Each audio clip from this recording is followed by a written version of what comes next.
Welcome to Kenton's videos. Enjoy the video. You'll start by confirming the device supports always-on display and that the OS is up to date. This prevents missing features.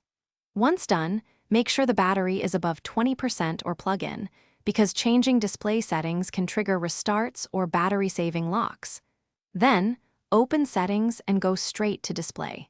You're now positioned at the right menu to change AOD wallpaper. Follow the next steps to pick and apply your image so it displays when the screen is off. You'll now choose the wallpaper source. Tap Always on Display or Lock Screen then Wallpaper. If you pick Gallery, navigate to the photo you want, and if the phone offers dual layer or preset themes, compare how each handles contrast for low-power display. Once you select an image, crop it for the AOD aspect ratio and adjust brightness or monochrome options so the image remains visible without draining battery.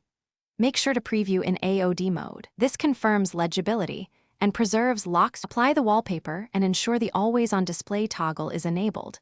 Otherwise, the image won't show when the screen locks. Once applied, lock your phone and wait 10 to 15 seconds to verify the AOD appears as expected. Check for correct cropping and visibility. If it doesn't show, reboot the device first, then reopen AOD settings to reapply. Also inspect power-saving modes and app permissions because aggressive battery settings can disable AOD. If problems persist, reset AOD settings or Thanks for watching. Consider subscribing if we helped you.